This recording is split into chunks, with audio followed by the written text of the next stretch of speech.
Nos dias de hoje, quando a gente precisa fazer a alteração da frequência de uma tensão, por exemplo, a tensão da rede de 60 Hz, no caso brasileiro, de 50 Hz, no caso europeu, a gente utiliza um conversor eletrônico de potência. Ele faz a conversão e a frequência de 60 Hz ou de 50 passa a ser de um outro valor maior ou menor de acordo com o nosso interesse, ou melhor, de acordo com a necessidade do dispositivo que a gente quer alimentar. Esses conversores eletrônicos podem inclusive fazer com que a forma de onda seja alterada. Pode sair do mundo senoidal e ir para o mundo triangular, o mundo trapezoidal, ou até mesmo a corrente contínua, se esse conversor eletrônico de potência for do tipo retificador. No passado, quando eu falo passado, falo coisa de 30, 40 anos, esses conversores não existiam da forma como a gente entende hoje. Então se utilizava a própria máquina de indução para fazer a conversão de frequência. Faz a conversão de frequência e também podia fazer a conversão da magnitude da tensão. A questão da magnitude eu vou tratar com menos ênfase aqui, mas você vai conseguir entender a aplicação da máquina de indução como conversor de frequência. Ainda que hoje em dia não seja muito utilizado, é importante que você entenda isso, porque quando você entende isso, significa dizer que você de fato se apropriou do modelo da máquina de indução e consegue prever o comportamento da máquina. É bem interessante esse conteúdo. Mais interessante do que prático, mas ainda assim muito importante para que você domine o modelo da máquina de indução. Começamos aqui mais uma aula do nosso curso de máquinas de indução. Na aula de hoje eu vou tratar da máquina de indução operando como conversor de frequência e também vai ter um exercício resolvido. O que é operação como conversor de frequência? Eu quero te lembrar que a máquina de indução pode operar como motor, ou seja, convertendo potência elétrica em potência mecânica, como gerador, convertendo potência mecânica em potência elétrica, e uma terceira opção é operar como conversor de frequência. A operação como conversor de frequência é bem simples de entender. Qualquer conversor, não somente a máquina de indução, tem uma frequência, por exemplo, a frequência da rede elétrica seria o caso mais comum, e você tem aqui o conversor que na saída dele ele oferta uma outra frequência, por exemplo, 5 Hz. Então, foi feita a conversão da frequência de 60 para 5 Hz. E neste caso, o dispositivo que vai fazer essa conversão é a máquina de indução. Especificamente, tem que ser a máquina de indução com rotor em gaiola de esquilo, não, desculpa, é o contrário. A máquina de indução com rotor bobinado. Por que motivo a máquina com rotor bobinado? Porque a máquina com rotor bobinado é que viabiliza que você tenha nos terminais do rotor a possibilidade de conectar uma carga elétrica. Na operação como conversor de frequência, você tem um circuito elétrico do estator e um circuito elétrico do rotor envolvidos. A carga, portanto, a carga nesse caso é uma carga elétrica. Vamos lá, vamos para a aula para você entender um pouco mais. Além da relação de espiras do circuito do estator e do circuito do rotor, há a relação entre frequências, a frequência do estator e a frequência do rotor, Fs e Fr. O S aqui é de stator em inglês, estator, R de rotor ou rotor em português. Eu uso S, alguns livros usam 1 e 2, mas eu preferi o S e o R, que também é habitual mesmo nos livros na literatura em português. Tanto a relação de espira quanto a relação de espiras quanto a relação entre as frequências afetam as tensões dos enrolamentos de estator e de rotor. Especificamente, a gente pode dizer aqui, Fr é igual a SFS.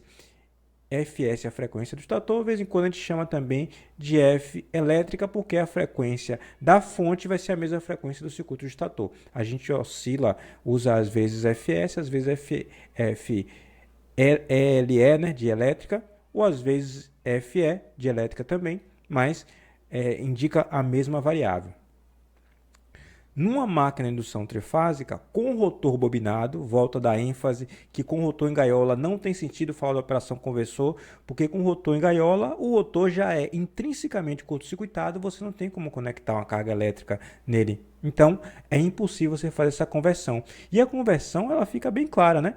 Se você tem uma frequência no estator e a frequência do rotor depende do escorregamento, o escorregamento entra na jogada para poder fazer a conversão de frequência. Então, numa máquina de indução trifásica com rotor bobinado, a frequência do rotor pode ser o valor adequado para alimentar uma carga elétrica. Eu tenho uma carga elétrica que precisa de uma certa frequência que a rede elétrica não consegue fornecer, então por que não usar uma máquina de indução trifásica e alimentar essa carga pelo circuito do rotor. Uma configuração possível, eu falo que existiam mais no passado, porque no final das contas, hoje em dia, quando a gente pensa em conversor de frequência, os conversores atuais são conversores eletrônicos. Essa técnica de usar a máquina de indução trifásica como um dispositivo para fazer a conversão de frequência é algo antigo, vamos dizer assim. Ainda pode ser utilizado talvez em algum lugar do interior ou alguma planta mais antiga, mas não é algo... Pode ser usado no laboratório também, mas não é algo usual nas plantas industriais. Uma configuração possível é o enrolamento do estator conectado à rede elétrica. EFS é a própria frequência elétrica da rede, por isso aquela ênfase que eu dei, que as variáveis no fim das contas acabam coincidindo. O rotor tendo a velocidade imposta por uma fonte de potência mecânica. Note, se o carregamento entra na jogada, então alguém tem que impor alguma coisa, melhor dizer, tem que impor a velocidade ao rotor para que você tenha o escorregamento que você deseja, para que você tenha a frequência do rotor que você quer para alimentar a carga conectada ao circuito do rotor. Então, no rotor, a velocidade vai ser imposta por uma fonte de potência mecânica, pode ser um motor a combustão ou um motor elétrico. Pode ser uma máquina síncrona, um motor síncrono, pode ser um motor de corrente contínua e assim vai. E na terceira parte do circuito, a gente tem uma carga elétrica sendo alimentada com a frequência FR pelos terminais elétricos de enrolamento de rotor. Vamos ver isso numa figura? Aqui, ó. A figura aqui nos ajuda de forma plena a entender. Eu tenho uma fonte de potência mecânica. Pode ser, por exemplo, um motor a combustão, que você pode gerenciar a velocidade dele conforme você queira, alterando a relação combustível-ar, entre outras coisas mais. Você tem a conexão mecânica entre um eixo dessa fonte de potência mecânica e o eixo da máquina de indução trifásica. Então, esse N, que é a velocidade da máquina de indução, é imposta pela fonte de potência mecânica. Você tem o estator da máquina de indução trifásica conectada, por exemplo, à rede elétrica. No Brasil seria 60 Hz, na Europa 50 Hz. Tem bastante audiência aqui do canal em Portugal, então falar da Europa aqui com seus 50 Hz é necessário também, às vezes, a gente fazer o comentário. E eu tenho aqui o circuito do rotor com as escovas e os anéis, aqui estão indicados os anéis, e os anéis conectados às escovas. Valeria até a pena a gente fazer aqui, ó, um pretinho para indicar, ó, as escovas.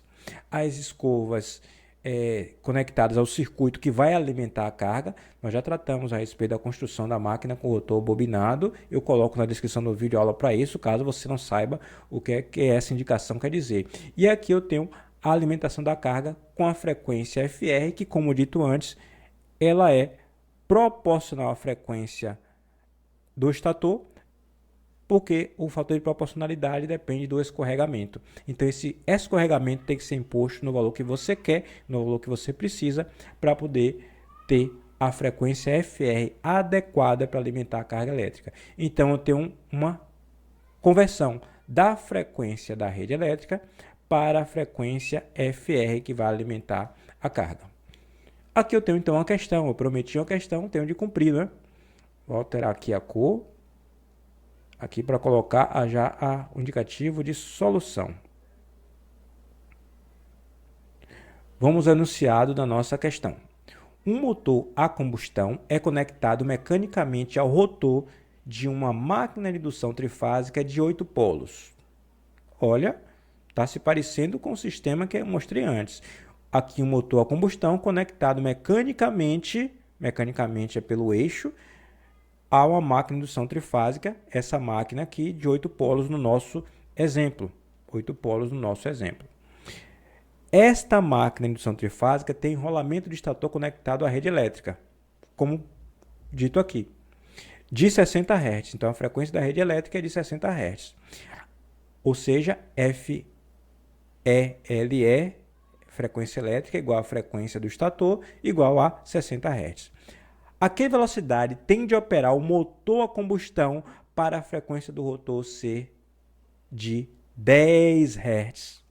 Eu quero alimentar uma carga com 10 Hz e quero garantir que ela tenha esse 10 Hz, impondo uma velocidade ao motor de combustão. Que velocidade N esse motor tem que operar para que a frequência seja 10 Hz? A velocidade que ele deve operar é a frequência que ele deve impelir a própria máquina de indução. Então, vamos resolver isso aí. O primeiro passo aqui talvez seja frequência do rotor igual a SFS. Então, eu posso encontrar aqui o escorregamento que a máquina tem que operar. Vai ser FR sobre FS. FR é a frequência que eu desejo para alimentar a carga. FS é a frequência do estator, que é a mesma frequência elétrica da rede. Então, vai ser 10 Hz sobre 60 Hz, 1 sobre 6, ou 0,16667. O 6 aqui vai seguindo de forma infinita, né? É uma dízima periódica. E não tem unidade, porque o escorregamento é adimensional, duas grandezas iguais sendo divididas. O segundo passo talvez seja para a gente encontrar a própria velocidade síncrona. Por que motivo esse seria o segundo passo? Porque se eu encontrar a velocidade síncrona, eu depois posso usar essa expressão aqui, ó, 1 menos S sobre NS. Se eu souber a velocidade síncrona, eu já acabei de encontrar o escorregamento, eu encontro a velocidade em que o rotor tem que girar. Então, fica mais fácil. Então, o segundo passo é encontrar a velocidade síncrona. NS é igual a 120 vezes Fs sobre P, que é a quantidade de polos. 120 vezes 60 sobre a quantidade de polos, que é 8 polos. 8 polos. Vai dar 900 RPM. Beleza. Agora eu vou para o terceiro passo, aquela equação que a gente já conhece, né? 1 menos S vezes NS. Isso é o valor da velocidade do rotor. E a velocidade do rotor tem que ser impelida pelo motor a combustão. Então, ao encontrar a velocidade do rotor que essa máquina tem que girar para ter 10 Hz, eu acabo encontrando também a velocidade em que a máquina, o motor a combustão tem que operar. Então, joia. 1 menos 0,16667 vezes velocidade síncrona, que eu acabei de encontrar, 900. Então, a gente encontra o valor de 750 RPM. Vale a pena para a gente dar uma ênfase e fazer isso aqui, ó. N igual a 750 RPM. Então, vou botar aqui, ó. Mudar aqui, ó, para ficar mais bonito. Pronto, 750. O destaque devido na nossa resposta. É sempre conveniente que a gente dê destaque à resposta. Você pode dizer, você terminou a questão? Olha, até terminou, mas você podia ser um cara bem esperto ou uma moça bem esperta e dizer o seguinte, olha, eu preciso ter, em relação a 900, 150 RPM de diferença para encontrar o 10 Hz. Então, a velocidade de 1050 RPM também me dá 10 Hz no rotor. E eu vou dizer, você acertou. A diferença que tem é que se você botar 1050, significa dizer que a velocidade síncrona é maior do que a velocidade do rotor. E se a velocidade síncrona, a velocidade síncrona é menor, a velocidade síncrona 900, a velocidade do rotor 1050. A velocidade síncrona é menor do que a velocidade do rotor e, portanto, você vai ter escorregamento negativo, o que não chega a ser, sob o ponto de vista da questão, um grande problema. Só que com escorregamento negativo, o que é que você tem de diferente? É que a máquina passa a operar com oferta de potência pelo motor a combustão e a potência flui do motor a combustão para a carga e também para a rede elétrica. Então, opera como conversor, alimentando a carga, mas o motor a combustão também acaba fornecendo potência para a rede elétrica. E isso não foi impedido pelo anunciado, mas a gente bem sabe que a aula de hoje foi para tratar apenas da limitação da carga, mas então você não estaria fazendo nada errado pelo anunciado da questão.